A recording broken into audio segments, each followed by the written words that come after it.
Bonjour à toutes et tous, merci d'être présents et présentes pour ce webinaire Tout comprendre sur la biodiversité, enjeux et leviers d'action pour le secteur financier. Je vois qu'on est pas mal de participants, donc on va pouvoir commencer.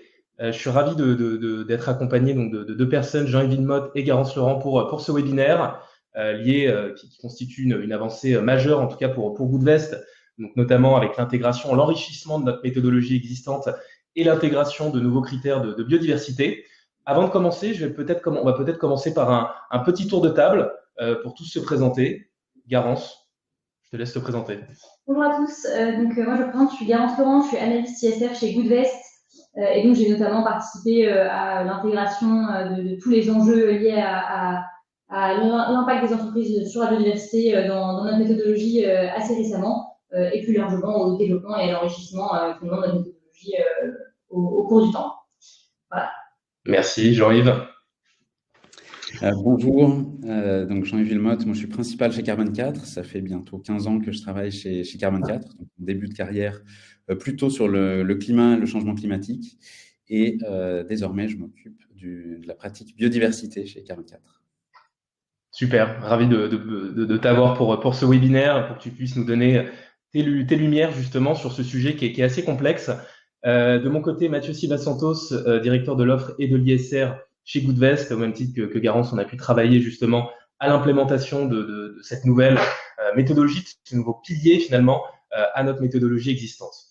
On va pouvoir commencer. Petite indication, vous avez un onglet chat et questions à gauche, à droite de l'écran, pardon. N'hésitez pas à poser l'ensemble de vos questions dans l'onglet relatif aux questions, pardon, et on pourra y répondre par la suite, bien évidemment. Il y aura un temps donné justement aux questions et aux réponses. Avant de commencer, peut-être remettre rapidement Goodvest dans son contexte. Qui est Goodvest pour celles et ceux qui ne nous connaissent pas? Goodvest, on est une entreprise à mission, start-up, proposant aujourd'hui la première épargne compatible avec l'accord de Paris. On propose aujourd'hui deux solutions d'investissement essentiellement, un contrat d'assurance vie et un plan épargne retraite. Ces solutions d'investissement, elles reposent sur trois piliers fondamentaux. Une compatibilité avec l'accord de Paris, une méthodologie scientifique qui nous permet aujourd'hui de proposer des portefeuilles d'investissement alignés sur une trajectoire comprise entre 1,5 et 2 degrés, comme le prévoit l'accord de Paris. Une transparence, aujourd'hui, c'est un pilier essentiel, une transparence radicale à la fois sur la composition de nos portefeuilles, sur leur impact, et d'ailleurs on l'a amélioré avec l'ajout de la biodiversité, et également sur la tarification appliquée à nos clients. Et enfin, une inclusivité pour répondre à une partie de notre raison d'être, qui est de démocratiser aujourd'hui l'investissement responsable avec une compétitivité justement des frais et une accessibilité à partir de 300 euros. Alors je vois que Kevin nous dit qu'il ne nous entend pas. Aurore nous dit que le son fonctionne, donc on va pouvoir continuer. Sans plus attendre, je vais laisser la parole à Jean-Yves, comme on l'a indiqué, expert biodiversité chez Carbone 4, qui va pouvoir nous donner déjà les premières explications liées à la biodiversité, présentation des enjeux sur ce sujet, comme je l'ai indiqué, assez complexe. Jean-Yves, je te laisse la main. Merci beaucoup, merci pour cette invitation. Alors déjà, peut-être pour resituer d'où je parle, parce que Carbone 4 est un groupe. Moi, je travaille dans la branche conseil qui travaille avec tous les secteurs d'activité. Dans Carbone 4, il y a également Carbon for Finance, qui est le fournisseur de données du groupe Carbone 4 et qui travaille avec Goodvest, notamment pour les données biodiversité, dont on parlera plus tard. Carbone 4 Academy, notre institut de formation. MyCO2, notre initiative sur l'empreinte carbone personnelle, et IF Initiative, une initiative de recherche sur des scénarios prospectifs. Et donc, dans cette partie conseil, nous, on va travailler avec donc les entreprises principalement, un peu d'acteurs publics, mais surtout tous les secteurs d'activité et sur les deux sujets de la double matérialité. Donc, quel est l'impact de mon entreprise sur l'environnement? Donc, un gros focus climat et biodiversité. Et puis également, quel est l'impact de l'environnement sur mon entreprise? Comment je peux identifier les risques et opportunités liées soit à un environnement qui viendrait à se dégrader, soit à une transition qu'il faut opérer rapide, que ce soit sur le sujet du climat ou de la biodiversité.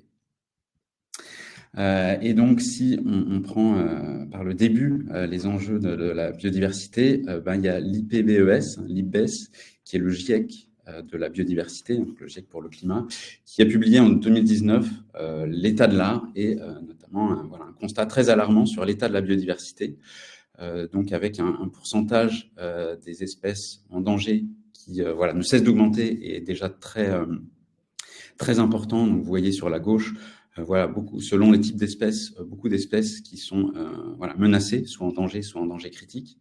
Et puis des espèces disparues. Alors, on peut dire il y a toujours eu des disparitions d'espèces.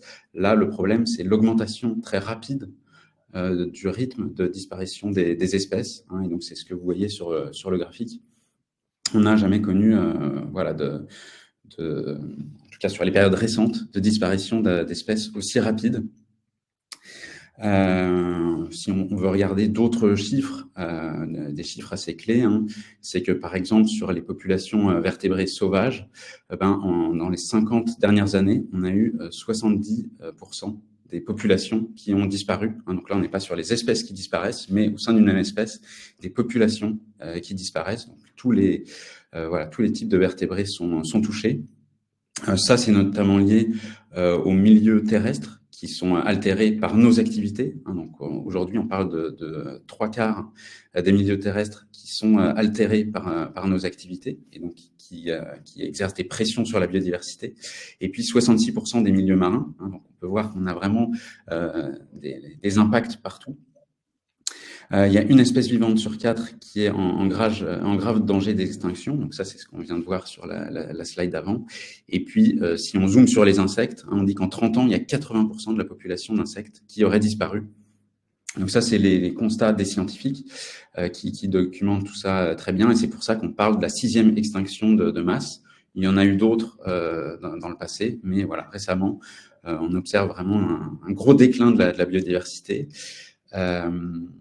Juste pour réagir, Jean-Yves, c'est très intéressant cette slide parce qu'en réalité, elle montre toute la complexité, à mon sens, de la biodiversité qui repose sur 3 niveaux d'interdépendance. Et tu l'as bien rappelé au début, on a les espèces, on a la diversité génétique au sein des espèces et on a également la diversité des écosystèmes. Et je trouve que ces chiffres, en tout cas, démontrent de manière alarmante justement en quoi la biodiversité aujourd'hui est considérablement affectée. Tout à fait. Et donc, bien sûr, on ne reste pas les bras croisés devant ce constat. Il y a tout un tas d'initiatives et de réglementations qui se mettent en place pour protéger la biodiversité et restaurer la biodiversité.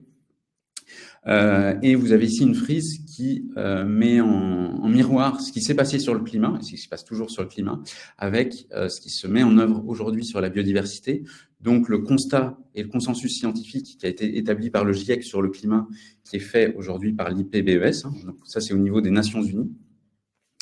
C'est décliné et discuté lors de COP, comme pour le climat, il y a des cadres mondiaux. Donc l'accord de Paris, c'est le Global Biodiversity Framework pour la biodiversité.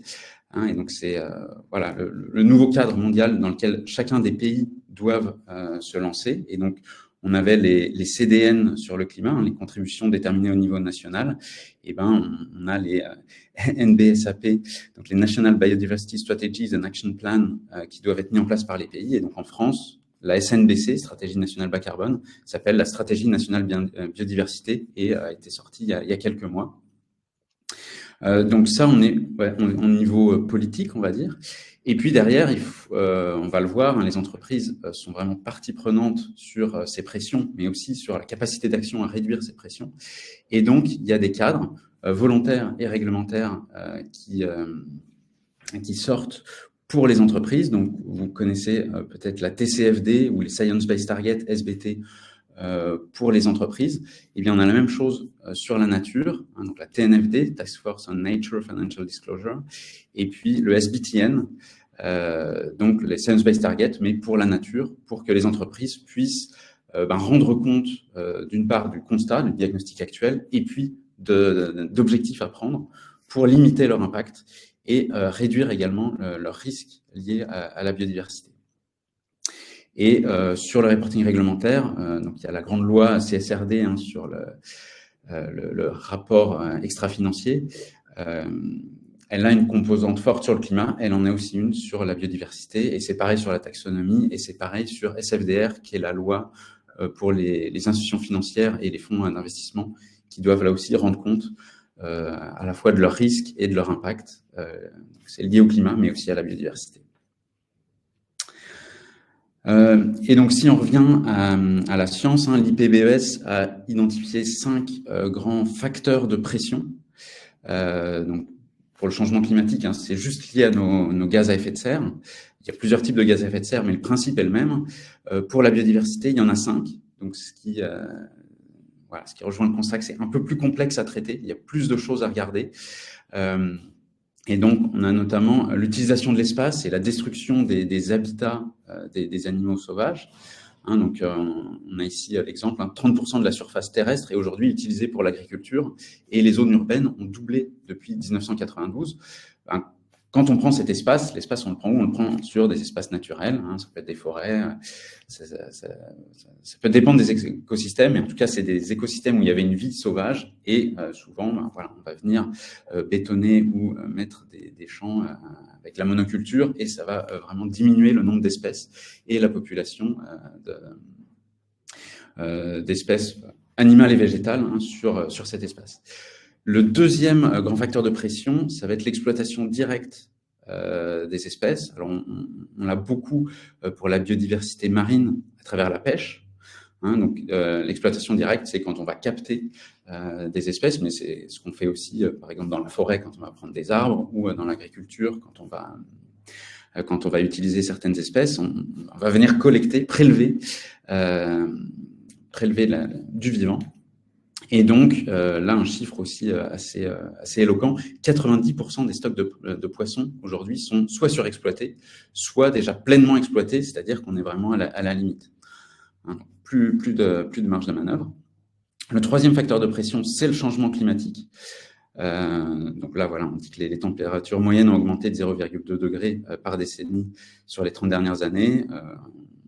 On sait qu'il faut qu'on réduise drastiquement nos émissions de gaz à effet de serre pour arriver à maintenir ce changement climatique. Si on ne le fait pas, ça pourrait devenir le premier facteur de pression sur la biodiversité d'ici 2070. Donc là, c'est à la fois une mauvaise, mais la bonne nouvelle, c'est que en luttant pour le climat, on lutte aussi pour préserver la biodiversité. Et donc, il y a beaucoup de synergie à travailler ces deux enjeux de concert. Et ça dit aussi qu'il ne faut pas travailler que le climat, mais bien inclure les éléments de biodiversité lorsqu'on fait des plans d'action. Le quatrième facteur de perte de biodiversité, ça sera la pollution. Donc là, la pollution, c'est sur tous les écosystèmes. On parle de pollution des sols, pollution de l'eau, pollution de l'air, pollution de la mer. Donc là, l'exemple qui est donné, c'est la pollution marine à travers la pollution plastique qui vient altérer les espèces. On a toutes et tous des images assez dramatiques en tête quand il s'agit de ça. Mais la pollution, elle touche vraiment tous les écosystèmes et réduit, bien sûr, les populations d'espèces vivantes. Et le dernier facteur de pression, c'est les espèces invasives. Donc là aussi, c'est lié aux activités humaines. C'est lorsqu'on vient amener une espèce qui n'existait pas dans un écosystème et qui va soit manger toute la nourriture d'autres espèces qui existaient, soit les attaquer directement. Et donc, ces espèces invasives viennent détruire de la biodiversité existante. Et donc, on voit que ça a augmenté de 40% depuis 1980. C'est lié, c'est soit volontaire, soit involontaire. Parfois, les bateaux emmènent malgré eux quelques espèces, quelques spécimens avec eux. Ça peut être volontaire parce qu'on veut mettre une nouvelle population d'animaux dans un écosystème et on s'aperçoit que quelques années après que ça a eu des gros dommages. Peut-être un exemple, Jean-Yves, sur ces espèces invasives, le frelon asiatique par exemple, qui est considéré aujourd'hui comme une espèce invasive pour que ça soit assez clair pour toutes celles et ceux qui regardent. Oui, tout à fait. On voit aussi les perruches vertes en région parisienne. On a les écureuils bruns, y compris la place d'écureuils roux. Donc malheureusement, il y a plein d'exemples pour tous les facteurs de pression. Peut-être juste, vu que l'auditoire est très français, tout ça est mondial, mais on a des exemples français. Donc, par exemple, sur l'utilisation de l'espace, on a artificialisé en 10 ans l'équivalent de la Seine-et-Marne. Quand on dit artificialiser, c'est souvent mettre du béton. Donc, il n'y a plus rien après. Donc voilà, ça se passe encore en France. On a maintenant des lois pour essayer de limiter l'artificialisation et de prendre cet espace sur la nature. Mais il n'empêche que de 2006 à 2015, c'est ce qui s'est fait. Sur les cours d'eau, on voit bien que voilà, on a envie de naviguer dessus. Donc on est obligé de les couper, de mettre des écluses et tout ça. Tout ça fait que la biodiversité peut plus circuler et peut mettre à mal les espèces. Pour les prélèvements, seule la moitié des poissons débarqués en France provient de populations exploitées durablement. Ça veut dire que l'autre moitié ne l'est pas. Pour prendre aussi un exemple sur la pollution, on avait le plan Ecophyto qui visait à réduire de 50% entre 2009 et 2018 l'utilisation de pesticides. Au lieu de faire moins 50, on a fait plus 20%. Donc là aussi, des gros dégâts et la disparition des insectes dont on a parlé tout à l'heure est très liée à l'utilisation de pesticides. Et puis donc des espèces exotiques envahissantes recensées en France. On a donné des exemples, mais il y en a 189 qui ont été recensés en 2019. Alors ça, c'est un impact bien sûr global sur l'environnement. Si on arrive sur le monde de l'entreprise, ça a un impact dans le monde économique, parce que cette nature va nous rendre des services écosystémiques. Donc, par exemple, le premier qui est donné, c'est la pollinisation, c'est-à-dire que les insectes vont venir polliniser un certain nombre d'espèces qui vont pouvoir éclore. On va pouvoir récolter de la production liée au fait qu'il y a eu pollinisation par des insectes pollinisateurs. Donc, on peut essayer de quantifier la valeur économique de cette pollinisation. Une estimation qui date un peu, mais parlait de 265 milliards d'euros. Et ça veut dire que, surtout que si on n'a plus tous ces insectes, soit va falloir se passer de toute cette production agricole, soit va falloir faire autrement. Mais tout ça aurait un gros coût qui, aujourd'hui, il est gratuit. On ne perd rien à la nature pour bénéficier de tous ces services. Bien sûr, en fait, la plupart des produits agroalimentaires viennent directement de prélèvements et une partie vient d'écosystèmes naturels. Donc, on a parlé de la pêche, il peut y avoir de la forêt, etc. Et donc, tout ça, c'est pareil, c'est gratuit, c'est un service que nous rend la nature. Et également, en termes de matériaux et d'énergie, c'est des services écosystémiques. Alors, on a aussi des services écosystémiques qui sont plutôt culturels, aller se promener en forêt. Ça fait du bien, on sait que c'est très important pour la santé mentale, et pour autant, on ne paye pas pour ça, ou on peut payer pour le trajet, mais en tout cas, on ne payera pas la forêt pour nous rendre ce service-là. Donc, c'est des choses qui sont très dures à mesurer. D'ailleurs, c'est une grosse question, est-ce qu'il faut chiffrer, est-ce qu'il faut monétiser tous ces services-là? Parce que si ça a un prix, ça veut dire qu'on peut l'acheter, or, la nature n'a pas de prix. Mais voilà, il faut être en tout cas conscient que notre monde économique, aujourd'hui, bénéficie de beaucoup de services qui sont gratuits et qui sont rendus par la nature. Et donc, dégrader la nature viendra dégrader ces services écosystémiques.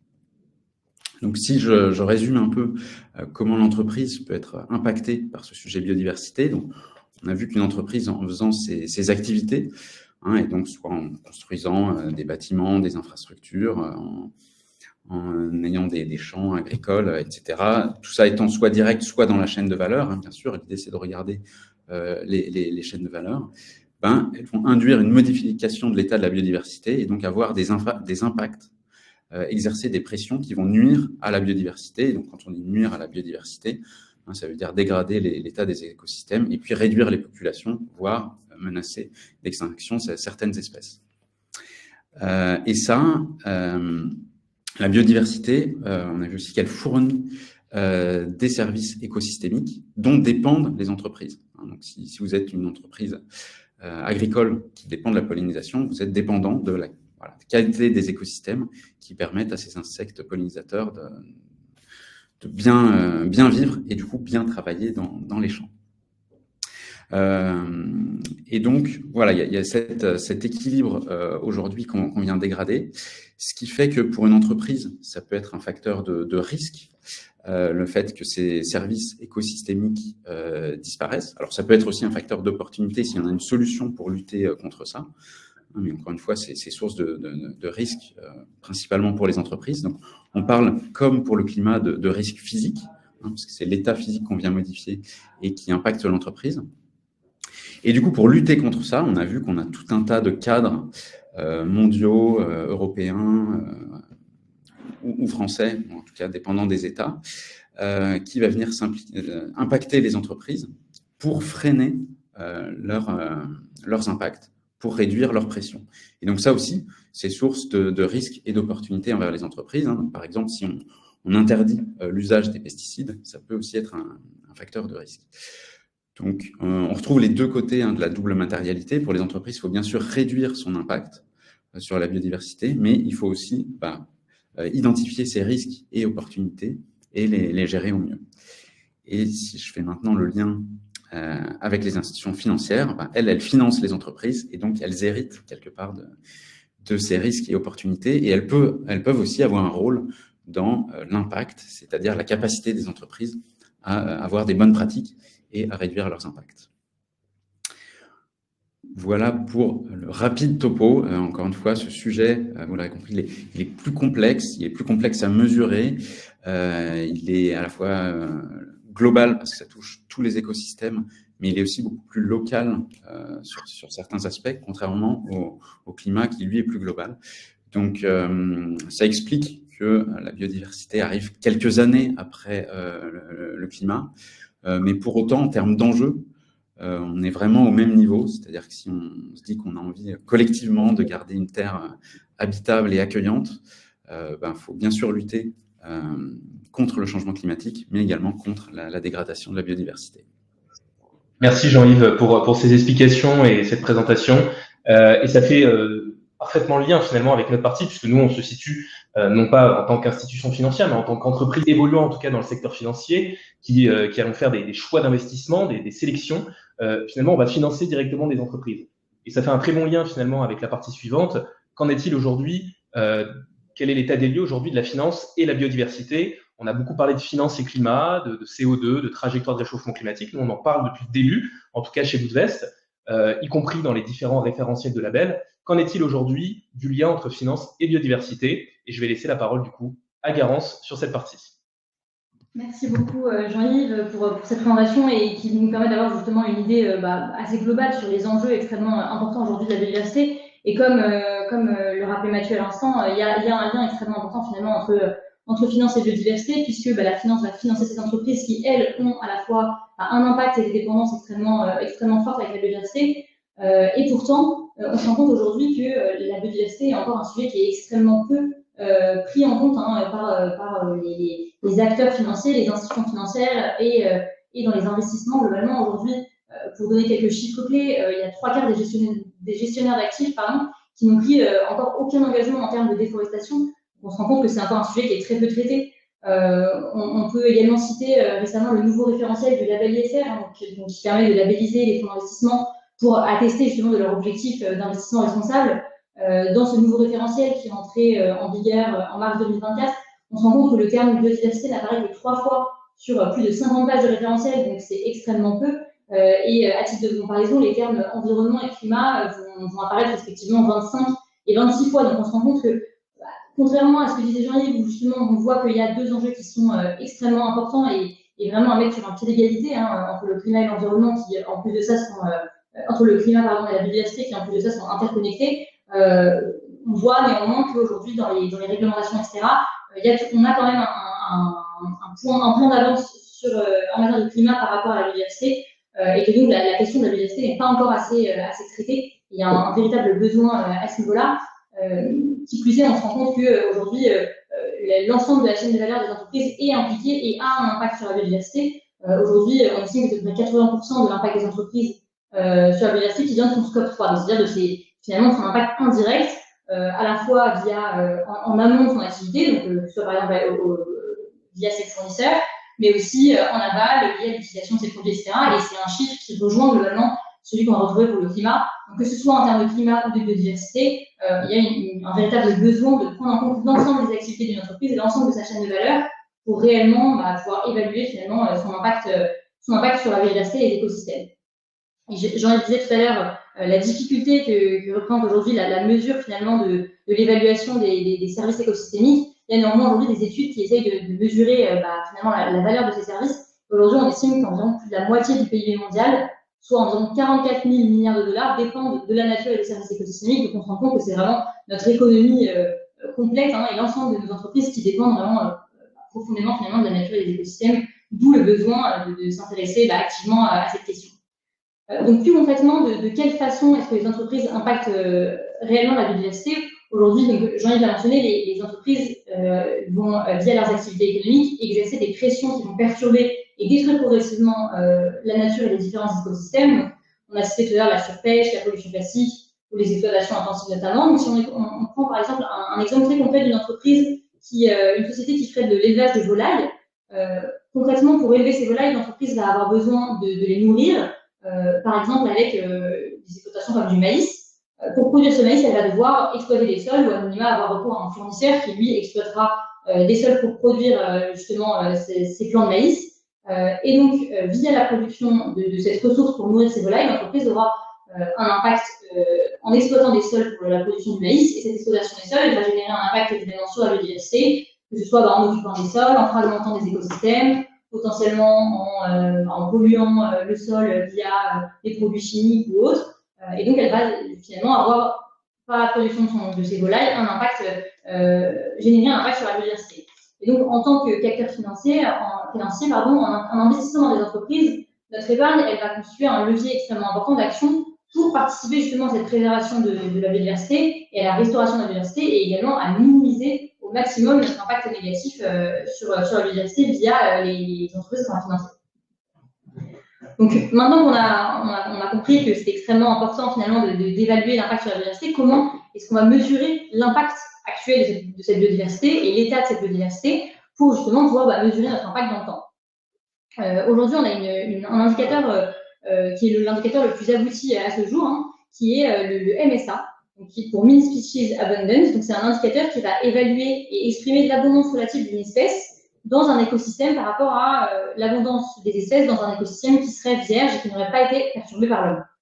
Donc, cet indicateur, il va nous permettre de quantifier de manière assez concise et au sein d'un indicateur unique la santé globalement d'un écosystème et la richesse, surtout en espèces, d'une certaine région. Donc, pour donner un exemple, un MSA de 1 ou de 100%, ça correspondrait par exemple à une forêt vierge, une jungle qui n'aurait pas du tout été affectée par l'homme. Et à l'inverse, un MSA de 0 correspondrait par exemple à une zone urbaine ou à un parking qui aurait été 100% artificialisé et bétonné. Donc, pour rentrer un peu plus dans le vif du sujet, je vais maintenant vous expliquer un peu plus en détail la méthodologie BIA-GBS, qui est la méthodologie qu'on a choisie chez Goodvest pour justement pouvoir analyser l'empreinte sur la biodiversité des entreprises dans lesquelles on va investir au travers de nos solutions d'épargne. Donc, chez Goodvest, on a fait le choix de travailler avec notre fournisseur de données historiques, qui est donc Carbon 4 Finance, et notamment au travers de son partenariat qu'elle a pu développer avec la CDC Biodiversité. Donc aujourd'hui, on va s'appuyer à la fois sur un outil d'évaluation de l'empreinte de la biodiversité développé par CDC, qui est le Global Biodiversity Score, donc le score global de biodiversité, et qui va également venir être enrichi par Carbon 4 Finance, notamment à son expertise sur la partie des données plus climatiques, et enrichir en nous fournissant une base de données et une plateforme, justement pour avoir accès à toutes ces informations au travers d'une base de données qui va être la base de données BIA-GBS, et qui va nous fournir finalement pour chaque entreprise et également au niveau d'un portefeuille financier une empreinte biodiversité et des scores de dépendance également des entreprises à cette biodiversité. Donc ces deux outils finalement du GBS et de la méthodologie Carbon 4 Finance et de CDC Biodiversité, c'est des outils qui vont venir s'ajouter à notre méthodologie existante chez Goodvest et des outils d'analyse scientifique finalement qui s'ajoutent aux outils qu'on utilise déjà chez Goodvest depuis 2021. Et notamment la notation ACT, la liste Global Ecology développée par l'ONG L'Oréal pour tout ce qui est les exclusions des énergies fossiles, ou encore l'initiative Science Based Target. Donc ça s'inscrit vraiment dans un écosystème un petit peu d'outils d'analyse scientifique qui vont venir enrichir au fur et à mesure du temps notre méthodologie et nos bases de données chez Goodvest. Donc pour ce qui est des mesures de biodiversité aujourd'hui, Jean-Yves l'a mentionné tout à l'heure, mais il y a une double matérialité qui existe dans le lien que les entreprises vont entretenir avec la biodiversité. À la fois, il va y avoir l'impact que celles-ci vont exercer sur la biodiversité, mais aussi leur dépendance, la dépendance de leurs activités et de la pérennité finalement de leur système économique à ces services écosystémiques. Chez Goodvest, on a décidé de se concentrer essentiellement sur la mesure d'impact dans la mesure où, en tant qu'investisseur et en tant que fournisseur de solutions d'épargne, on va venir financer les entreprises et donc impacter la biodiversité. Et ce qui va nous intéresser, c'est d'essayer de réduire au maximum l'impact finalement des entreprises dans lesquelles on va investir. Donc l'objectif de ces mesures d'impact, ça va être vraiment de mesurer l'érosion de la biodiversité qui va être provoquée par les activités des entreprises, et cet impact qui va se mesurer grâce à un indicateur harmonisé, à l'instar de ce qu'on peut retrouver en matière de climat avec le CO2 équivalent. Et cet indicateur, ça va être le MSA km². En fait, l'idée du MSA km², c'est que c'est le MSA que je vous ai présenté précédemment, qui va être rapporté à une surface donnée pour donner le MSA km², qui va nous permettre de faire abstraction finalement de la taille des écosystèmes et ainsi d'exprimer l'impact finalement sur la biodiversité en faisant abstraction justement de cette taille des écosystèmes. Et donc, concrètement, un MSA km², ça équivaut à l'artificialisation de 1 km² d'espace naturel qui n'aurait pas du tout été perturbé. Donc, l'artificialisation totale de ces espaces, par exemple, de forêt vierge. Donc, par exemple, 1 km de forêt primaire qui serait transformé en parking, ça représenterait une perte de 100% de la surface de cette forêt vierge et donc un impact concret de 1 MSA km². Donc, pour aborder la question des pressions exercées sur la biodiversité, j'ai envie de présenter les 5 pressions qui ont été définies par l'IPBES. Parmi ces 5 pressions, la méthodologie qu'on va utiliser, donc la méthodologie BIA-GBS, elle va couvrir 4 de ces 5 pressions, à savoir le changement d'usage des terres et des mers, la surexploitation des ressources, le changement climatique et la pollution. La méthodologie BIA-GBS, elle distingue aussi 3 principaux types d'écosystèmes, qui vont être les écosystèmes terrestres, les écosystèmes aquatiques d'eau douce et les écosystèmes marins. Et la méthodologie BIA-GBS, elle va venir couvrir 2 de ces 3 types d'écosystèmes, à savoir les écosystèmes terrestres et aquatiques. Et à partir de ces différentes pressions couvertes et de ces différents types d'écosystèmes couverts, la méthodologie va venir distinguer des sous-pressions en fonction des types d'écosystèmes et des pressions, qui va ensuite permettre d'avoir une approche plus granulaire sur les pressions spécifiquement affectées, enfin les pressions appliquées sur la biodiversité par les entreprises. C'est intéressant de dire qu'effectivement, les écosystèmes marins et la pression espèces exotiques envahissantes n'a pas été couverte par manque de consensus finalement scientifique au niveau international, à la fois sur les espèces exotiques envahissantes, sur la partie écosystème marin. L'indicateur n'est peut-être pas le bon. On ne parle pas de MSA km², on devrait peut-être parler de MSA km3, compte tenu de la surface assez conséquente que représentent les écosystèmes marins. Je dirais également qu'il y a une extrême complexité aujourd'hui de pouvoir mesurer parfaitement finalement la diversité marine. Aujourd'hui, on connaît qu'une fraction des espèces qui peuvent exister dans les profondeurs marines. Donc, il y a également une complexité sur ce plan-là. Donc, concrètement, notre évaluation de l'impact de l'entreprise sur la biodiversité, elle repose, comme j'ai dit tout à l'heure, sur un score de biodiversité qui est le Global Biodiversity Score, qui a été développé par la CDC Biodiversité.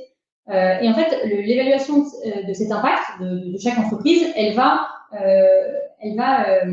partir des activités d'une entreprise. Et en fait, pour chaque activité d'une entreprise, on va identifier les matières premières et les ressources qui vont être nécessaires pour son activité, justement. À partir de ces matières premières et de ces ressources, on va ensuite pouvoir y associer des pressions et des sous-pressions qui vont être exercées sur la biodiversité. Et ensuite, on va également pouvoir la traduire. Donc, ces pressions, on va pouvoir les traduire en impact concret sur l'intégrité d'un écosystème. Donc, pour reprendre notre exemple de tout à l'heure de la société qui va élever des volailles, pour un chiffre d'affaires donné, disons que notre société va réaliser un chiffre d'affaires de 10 millions d'euros. Pour réaliser ces 10 millions d'euros de chiffre d'affaires, l'entreprise va devoir nourrir ces volailles avec un certain nombre de tonnes de maïs, donc disons 1000 tonnes de maïs. Ces 1000 tonnes de maïs, elles vont nécessiter l'exploitation d'un certain nombre d'une certaine surface finalement de terres agricoles pour produire ces tonnes de maïs.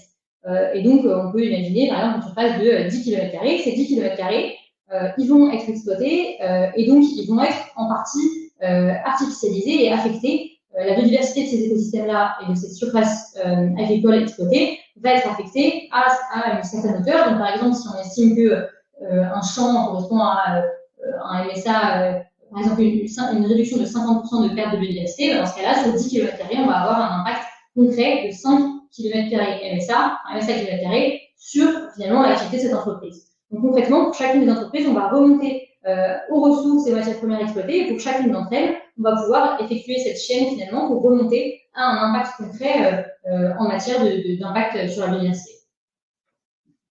Donc pour l'utilisation de la méthode, pour résumer un petit peu toute cette utilisation de la méthodologie BIA-GBS, je l'ai dit, la méthodologie aujourd'hui, elle va prendre en compte 4 des différentes pressions définies par l'IPBES, donc le changement d'usage des terres et des mers, la surexploitation des ressources, le changement climatique et la pollution. Elle va aussi couvrir 2 catégories d'écosystèmes, les écosystèmes terrestres, donc qui vont regrouper les espèces terrestres, les forêts, mais aussi les sols, qui abritent énormément de biodiversité aujourd'hui. Et d'autre part, les espèces, les écosystèmes aquatiques d'eau douce. Donc là, on va parler des espèces aquatiques d'eau douce, des rivières, ou encore des eaux souterraines, donc tout ce qui peut être par exemple nappe phréatique, etc. Et donc cette mesure, cette méthodologie va se baser sur une mesure d'état de la biodiversité grâce à l'indicateur du MSA, donc la Mean Species Development, qui va mesurer et exprimer sur un score de 0 à 100 l'abondance relative d'une espèce. Et ensuite, pour faire abstraction de la taille des écosystèmes, rapporter cet indicateur sur une surface donnée grâce au MSA km². Et finalement, cette méthodologie BIA-GBS, elle va aussi nous permettre de prendre en compte l'impact temporel des activités d'une entreprise sur la biodiversité, parce qu'elle va distinguer les impacts passés des activités d'une entreprise de ces impacts actuels qu'elle va continuer finalement de générer sur la biodiversité en raison de son activité sur, par exemple, une année donnée. Et donc, cette distinction-là va nous permettre de suivre les progrès d'une entreprise dans le temps sous 2 angles différents. Le premier, ça va être de réduire radicalement la vitesse à laquelle les entreprises elles vont continuer d'affecter chaque année la biodiversité de par leur activité et leur fonctionnement quotidien. Et d'autre part, également de réduire les espaces qui sont déjà occupés ou déjà affectés par l'entreprise depuis des années et qui sont nécessaires à son activité, et ainsi de permettre, en réduisant les espaces occupés, de laisser les écosystèmes endommagés se restaurer et un peu la nature finalement reprendre ses droits. Donc voilà pour un peu le résumé de la méthodologie BIA-GBS. Et maintenant, je vais laisser Mathieu vous parler un peu plus en détail de l'intégration finalement des méthodologies au sein de notre méthodologie GBS et comment l'impact de la biodiversité s'intègre finalement dans notre philosophie et notre approche. Merci Garance. Effectivement, maintenant qu'on a présenté la biodiversité, qu'on a présenté la méthodologie, on a compris tout ça, très complexe, comment on l'intègre du coup chez Goodvest.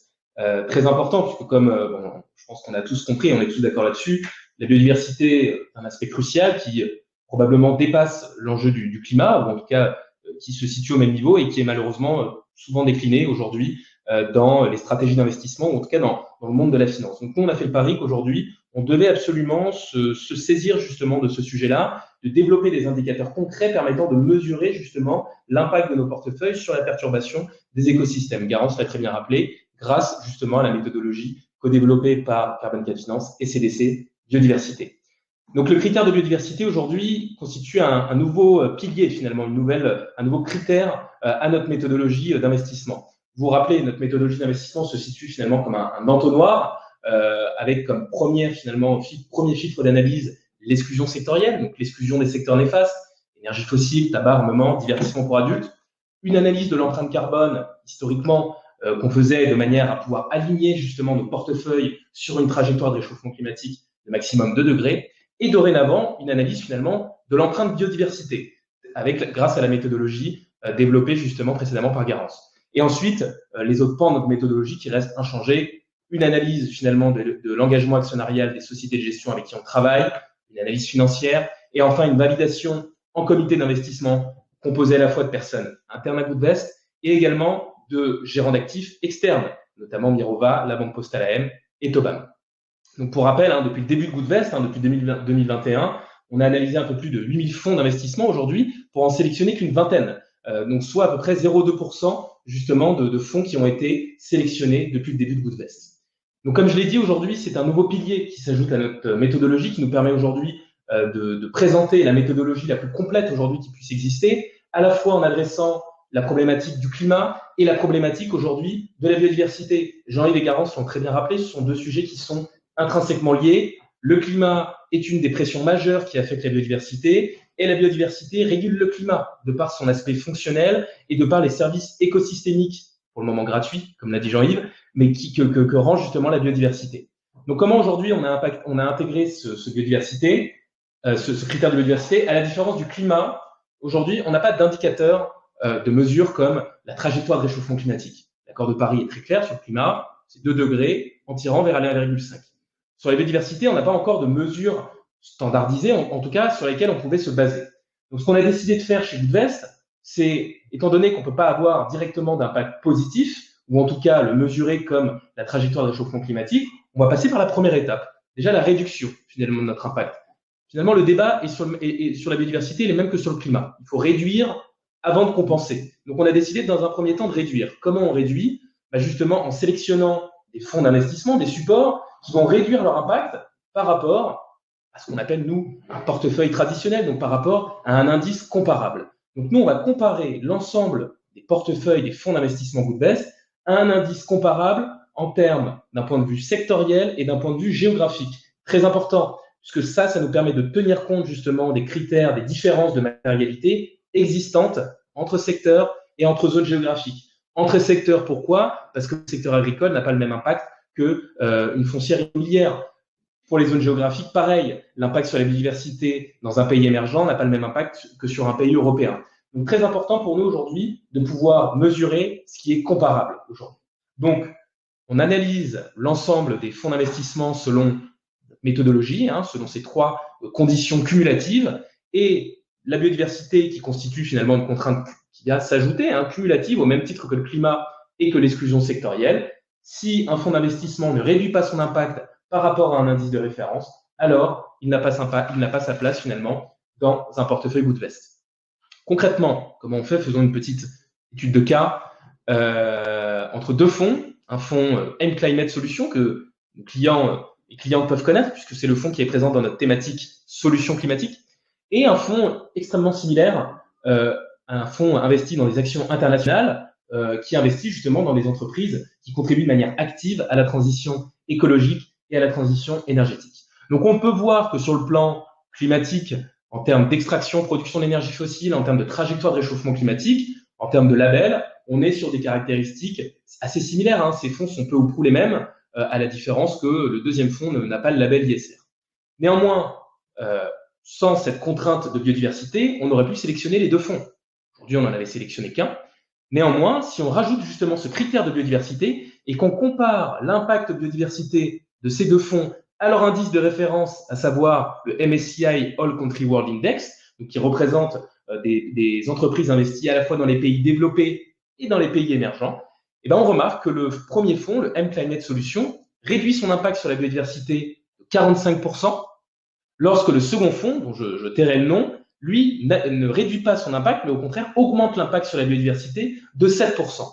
Et grâce justement à ce nouveau critère de biodiversité, on peut sélectionner le premier fonds et mettre de côté le nouveau, bien évidemment en continuant à suivre les efforts qui sont faits par la société de gestion pour améliorer son impact sur la biodiversité. La sortie de ce nouveau critère passe également par l'amélioration de notre onglet impact. Vous le savez très bien, la transparence, et je l'ai rappelé, c'est un des piliers aujourd'hui de notre philosophie d'investissement et de Goodvest, et ça fait d'ailleurs partie de notre raison d'être.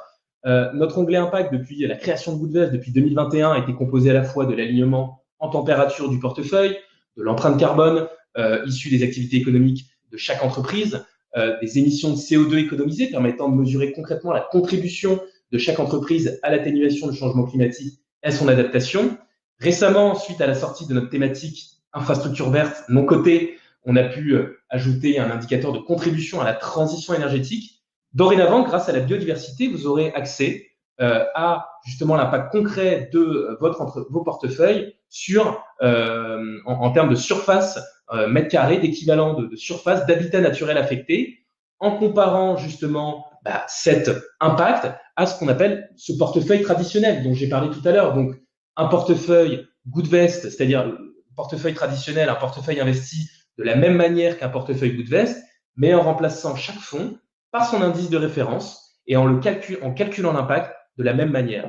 Et on remarque toujours que finalement, un portefeuille Goodvest va réduire son impact par rapport à un portefeuille traditionnel. Donc, à la fois la surface équivalente d'habitat naturel affecté et l'indicateur de réduction de l'impact sur la biodiversité face à un portefeuille traditionnel au sens général.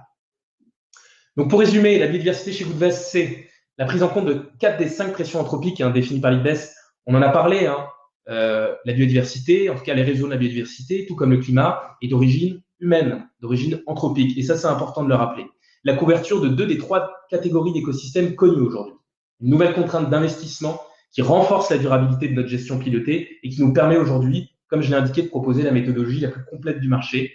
Et enfin, de nouvelles mesures d'impact et toujours, comme on l'a indiqué, une méthodologie scientifique en s'appuyant sur cette conviction aujourd'hui que la finance a un rôle capital à jouer, en tout cas dans la transition écologique, dans la préservation et la restauration de la biodiversité, et tout simplement que l'épargne de nos clients et clients doit s'aligner aujourd'hui sur les limites planétaires. Le climat et la biodiversité sont deux limites planétaires déjà dépassées, important de le mentionner. Aujourd'hui, on souhaite que les portefeuilles d'investissement de nos clients soient alignés, en tout cas, sur ces limites planétaires. Voilà. Merci Jean-Yves et Garance pour cette longue présentation. Place aux questions maintenant. Je vois qu'on avait déjà une première question d'Aurore. Que peut-on attendre de la COP Biodiversité qui aura lieu cette année? Peut-être que je vais laisser la parole à Jean-Yves, nous éclairer un petit peu sur ce sujet. Oui, alors sans rentrer trop dans le détail, hein, mais en gros, il y a eu le cadre du Global Biodiversity Framework qui a été mis en place lors de la précédente COP. Donc là, ça va être comment les pays se sont l'appropriés. Hein, donc c'est notamment les plans d'action au niveau des pays qui doivent être fournis par les pays lors de cette COP. La grosse question aussi, c'est celle du financement de tout ça. Ça fait écho aussi au débat qu'on a sur le climat, hein, mais c'est que protéger la biodiversité, ça coûte cher. C'est des services, on a dit, qui sont gratuits. Qui doit payer pour faire tout ça? Également, aider les pays en développement, qui ont nécessairement moins d'argent pour lutter sur ce sujet-là. Donc voilà, c'est les deux gros sujets, je dirais, c'est comment les pays s'approprient le cadre qui a été défini précédemment. Et puis avancer sur la question du financement. Donc on espère que cette année, les pays, les gouvernements arriveront à se mettre d'accord pour avancer sur ces deux sujets. Il y en a d'autres, hein, de points épineux. J'imagine qu'effectivement assez global et surtout, j'imagine donner un cadre également au niveau international pour que les pouvoirs publics puissent mettre en place des politiques appropriées. J'imagine, au même titre que la stratégie nationale biodiversité qui découle finalement naturellement, je pense, des précédentes COP qui ont eu lieu, si je ne me trompe pas. Oui, c'est ça, tout à fait. Donc là, la France va pouvoir rendre compte de ce qu'elle a mis en place avec cette stratégie nationale biodiversité. Tous les pays vont pouvoir faire ça. Effectivement, la stratégie nationale biodiversité hérite du cadre global des précédentes COP. Très clair. Merci Jean-Yves. Victor qui nous demande quelle est l'origine des données qui permettent d'évaluer l'impact des entreprises. Alors, l'origine des données, finalement, on en a parlé lorsque Garance a expliqué le détail de la méthodologie BIA-GDS. Elles sont finalement, à la fois, elles font l'objet d'une analyse, chaque entreprise fait l'objet d'une analyse en termes de désagrégation finalement du chiffre d'affaires et en termes d'utilisation des ressources. Là, BIA-GBS, du coup, Carbon 4 Finance et la CDC Biodiversité viennent chercher, finalement, interroger des bases de données internationales. Alors, on peut rentrer dans le détail, notamment une base de données qui s'appelle ExioBase, finalement, qui permet d'associer à chaque euro de chiffre d'affaires la matière première qui va être utilisée. Donc, voilà comment on vient aujourd'hui chercher ces données. Bien évidemment, c'est pas Goodvest qui va réaliser cette analyse. Nous, on vient chercher la donnée finale pour l'implémenter ensuite dans notre modèle d'évaluation. Mais finalement, l'origine de ces données, elles sont faites par des analystes, notamment chez Carbon 4 Finance et CDC Biodiversité. Garance, je ne sais pas si tu veux rajouter quelque chose là-dessus. Non, je peux juste ajouter que du coup, les données initiales, avant d'être décomposées, finalement, les revenus initiaux des entreprises avant d'être décomposés viennent de la base de données CRIS de Carbon 4 Finance, donc qui est spécifiquement une des branches d'activité de Carbon 4 Finance. Donc, je montrais au début le groupe Carbon 4, il y a une des entités qui est Carbon 4 Finance. Carbon 4 Finance a plusieurs services, et notamment CRIS, qui répertorie justement les revenus des entreprises et décompose. Donc, c'est de cette base-là qu'on part ensuite pour rentrer ces données-là dans ExioBase, qui vont être décomposées en matière première et ensuite être à nouveau enrichies par les données plus sur l'aspect climatique, donc CIA de Carbon 4 Finance à nouveau. Voilà. Très clair.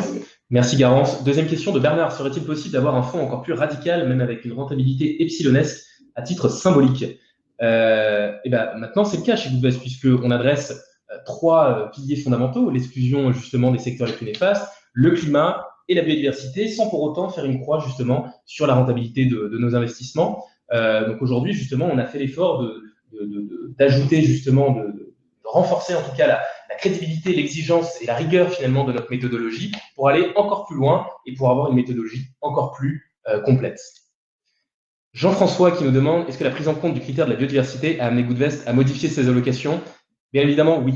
La prise en compte du critère de la biodiversité a amené en tout cas Goodvest à devoir faire prochainement des choix et notamment de sortir certains fonds qui ne passent plus justement ces filtres liés à la biodiversité. Alors pourquoi on l'a pas fait depuis la sortie de la biodiversité? La raison elle est très simple, c'est que dans le cadre de cette réallocation, il y a d'autres raisons qui vont amener cette réallocation, notamment l'ajout de nouveaux fonds qui sont encore plus exigeants sur l'aspect biodiversité et climatique, et également des ajustements finalement tactiques liés justement à la configuration plutôt liée au marché financier. Donc l'ensemble de cette réallocation va être faite finalement en même temps, mais bien évidemment, il y a notamment un fonds de mémoire qui va être sorti de nos allocations car il ne respecte plus justement ce critère de biodiversité. Et comme toujours, hein, comme vous le savez, au-delà de l'analyse qui est faite au début de l'investissement, Goodvest procède à des réanalyses tous les 6 mois. Il n'y a pas plus tard qu'en août dernier, on a sorti un de nos fonds car il ne respectait plus justement nos critères sur le plan climatique. Potentiellement, en juin prochain, lorsqu'on réanalysera nos fonds, on pourrait éventuellement, si c'est le cas, sortir un fonds qui ne respecte plus également ce critère de biodiversité. Bernard Harley qui nous demande comment détectez-vous les données issues du greenwashing de plus en plus performants.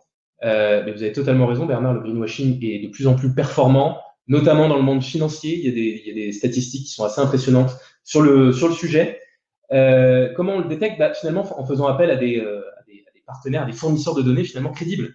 C'est pour ça qu'on a fait appel à la fois à Carbon 4 Finance pour compléter finalement aujourd'hui notre analyse climatique, pour pas avoir des divergences de méthodologie, et également à la CDC Biodiversité, qui a développé aujourd'hui une méthodologie qui nous permet d'appréhender de manière assez large l'enjeu de la biodiversité, et la fusion finalement de ces deux entités, enfin la fusion en tout cas, la collaboration de ces deux entités, BIA et GDS, qui nous permet d'avoir aujourd'hui une méthodologie solide, une analyse sur les 3 scopes d'émission, non pas sur les 3 scopes d'émission, comme on parle sur le climat, mais sur les 3 scopes d'impact, et enfin la majorité des pressions, telles que définies par l'IPBES, qui sont prises en compte dans le cadre de cette méthodologie.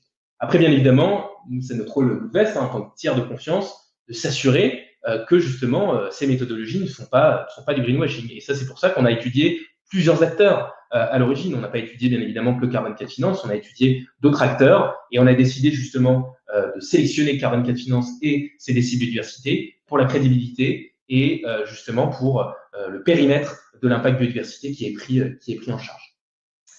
Vincent Ferrari, Goodvest investit-elle dans des structures engagées dans la régénération? Si oui, quelques exemples. Alors, des entreprises cotées engagées en tout cas dans la régénération, c'est très rare, voire inexistant. D'où le fait qu'aujourd'hui, on n'a pas de mesure d'impact aujourd'hui positive sur la biodiversité. On a aujourd'hui des entreprises qui vont limiter leur impact sur la biodiversité. Si on ne faisait que ça, on ne fait pas que ça, parce que si on ne faisait que ça, finalement, on n'aurait que des entreprises du secteur tertiaire, par exemple. Donc là, en termes de diversification, il y aurait potentiellement un problème. Néanmoins, on va aller chercher des entreprises qui sont actives justement dans l'économie circulaire, dans la revalorisation des déchets, dans l'agriculture durable, donc qui sont intrinsèquement liés finalement au sujet de la biodiversité. Alors, Lo qui nous demande, est-ce que la rentabilité est légèrement impactée ou non? Pas du tout.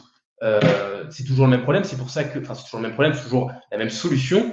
L'analyse financière fait toujours partie de notre méthodologie d'investissement. C'est d'ailleurs, certes, le dernier critère, parce que chez Goodvest, on a cette conviction qu'on doit faire passer justement les critères extra-financiers avant les critères financiers. Néanmoins, l'aspect performance n'est pas négligé. Et bien évidemment que l'analyse des performances, l'analyse du risque de chaque véhicule d'investissement fait l'objet, en tout cas, d'une étude très rigoureuse de la part de notre équipe d'analystes. Donc non, bien évidemment, la rentabilité n'est pas impactée du tout. Et d'ailleurs, lorsqu'on construit nos allocations aujourd'hui, on doit atteindre un certain niveau de rentabilité. Et d'ailleurs, on peut le voir, depuis le début de l'année, les portefeuilles Goodvest se portent très bien avec des performances allant jusqu'à 5-6% pour les profils les plus dynamiques. Donc, on voit que justement l'introduction de ce critère n'a pas eu pour pour conclusion, conséquence en tout cas, d'impacter la rentabilité de nos investissements.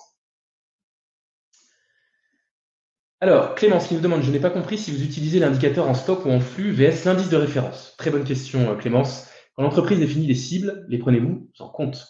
Très bonne question, Clémence. Effectivement, ça a été omis par volontairement parce que c'est des sujets, en tout cas, l'indicateur qu'on prend en compte est assez complexe. Et je vois Jean-Yves sourire parce que je pense qu'il sait de quoi je parle. L'indicateur en stock et en flux, c'est l'indicateur qu'on va montrer à nos clients. Néanmoins, c'est pas l'indicateur qu'on va prendre en compte pour comparer par rapport à un indice de référence. La raison elle est très simple, c'est qu'on va utiliser un indicateur agrégé, qui est un dérivé finalement du MSA km², mais je ne vais pas m'étaler sur le nom parce qu'il est assez complexe. Néanmoins, c'est un indicateur agrégé qui va permettre de tenir compte, qui va permettre finalement de revenir en bon ordre de grandeur temporelle. Pourquoi temporelle? Parce qu'effectivement, on va attribuer plus de responsabilité au flux qu'au stock. La raison elle est très simple, c'est que c'est plus tout ce qui est finalement tout le stock d'impact passé lié à l'activité de l'entreprise, bah, il est passé. C'est une opportunité manquée finalement pour la nature de se régénérer. Mais en tout cas, c'est passé. L'important pour le stock, c'est finalement de diminuer le stock pour favoriser la restauration des espaces occupés. Néanmoins, ce qui est plus important, c'est pas le stock, c'est la vitesse à laquelle l'entreprise continue d'affecter la biodiversité. Donc, grâce à cet indicateur agrégé, on va permettre d'attribuer beaucoup plus de responsabilité au flux, qui est le plus important, qu'au stock. Un exemple très bête, hein, je suis un grand distributeur, j'ai mon centre commercial, mon hypermarché depuis 50 ans que j'exploite. Bah, ça, c'est mon impact passé. Néanmoins, l'impact passé, c'est l'opportunité manquée pour la nature de se régénérer. Bah, le flux, ça va être la dalle de béton supplémentaire que je vais devoir couler pour augmenter la taille de mon parking. Bah, ça, c'est important parce que là, pour le coup, on va encore impacter la biodiversité de manière supplémentaire. Donc, c'est pour ça qu'on va attribuer beaucoup plus de responsabilité au flux qu'au stock dans cet indicateur agrégé. Donc, on revient en ordre de grandeur temporelle et en ordre de grandeur également spatiale. Pourquoi? Bah, tout simplement parce que les écosystèmes terrestres et aquatiques n'ont pas la même surface. Donc, 1 mètre carré, 1 kilomètre carré d'habitat naturel affecté sur la surface terrestre et sur la surface aquatique, bah, pour le coup, ça n'a pas le même impact parce que la surface aquatique est beaucoup plus petite. Donc, cet indicateur agrégé va nous permettre justement de revenir sur des bonnes ordres de grandeur temporelle et spatiale. Et ensuite, quand l'entreprise définit des cibles, alors bien évidemment, c'est pris en compte, en tout cas, même si le SBTN aujourd'hui est encore assez peu développé, en tout cas pour les institutions financières, bien évidemment, c'est pris en compte. Ça sera pris en compte encore à un autre niveau lorsqu'on aura accès à des indicateurs positifs. Typiquement, lorsqu'on va analyser les émissions de CO2 économisées sur la partie climatique, là, on tient compte justement des objectifs de décarbonation, des décisions stratégiques qui sont prises à l'échelle de l'entreprise pour améliorer son empreinte carbone future. Sur la biodiversité, c'est encore assez compliqué. Comme je vous l'ai dit, l'objectif, dans un premier temps, c'est de réduire et ensuite de contribuer de manière positive. Et ça ira avec le temps lorsque les indicateurs, justement, s'amélioreront, parce que les indicateurs, bien évidemment, ne sont pas parfaits. Néanmoins, chez Goodvest, on part du principe que la première étape, c'est l'intentionnalité. Les indicateurs d'impact sur la biodiversité, ils ne sont pas parfaits, ils existent et ils constituent un point de départ essentiel. Chez nous, on pense que le mieux, c'est de commencer à mesurer plutôt que de ne pas mesurer. Donc, c'est pour ça que ça avancera, mais c'est une très bonne question, en tout cas, Clémence. Que faites-vous pour les lancements des produits qui améliorent la vie, le bien-être des hommes? Alors, pour le coup, ça ne s'est pas pris en compte, Denis, dans notre méthodologie. Je pense que peut-être vous parlez peut-être des produits liés à la santé ou autres. Le cas échéant, on a une thématique qui adresse justement ce secteur de la santé. Donc, potentiellement, c'est peut-être une réponse qui pourrait vous être utile. Hello qui nous demande quel est le montant minimum de dépôt pour l'ouverture d'une assurance vie chez Goodvest. Très bonne question. Lo, 300 € minimum accessible avec des versements programmés obligatoires de 50 € jusqu'à atteindre un dépôt finalement, un capital de 1 000 € sur le contrat. Donc, l'assurance vie Goodvest, comme le plan épargne retraite d'ailleurs, qui est accessible à partir de 300 € directement en ligne avec la possibilité d'échanger avec un conseiller qui sont tout le temps disponibles, notre équipe de conseillères et conseillers, pour répondre à vos questions et pour vous aiguiller, vous guider dans votre projet d'épargne et d'investissement. Et Aurore qui effectivement vient de mettre le formulaire de prise de contact. Je te remercie Aurore. Je crois qu'on a répondu à l'ensemble des questions. Il est 13h59, on est pile dans les temps. Merci Jean-Yves, merci Garance, en tout cas pour votre participation. J'espère que nos clients, enfin en tout cas l'auditoire a pu comprendre finalement les enjeux liés à la biodiversité. Si vous le souhaitez en savoir plus, Goodvest a créé une formation dédiée aux enjeux de la biodiversité, une formation totalement gratuite sous la forme d'une chaîne de mail de mémoire en 7 jours qui est accessible directement depuis notre site internet pour que vous puissiez comprendre concrètement les enjeux liés à la biodiversité et comment aujourd'hui on peut justement, grâce à son épargne, favoriser la préservation et la restauration de la biodiversité. Jean-Yves, merci. Garance. Merci à vous. Merci à vous et merci pour les questions. Bonne journée. Merci. Et le webinaire sera accessible également en replay pour celles et ceux qui n'ont pas pu y participer. Merci à toutes et tous. Au revoir.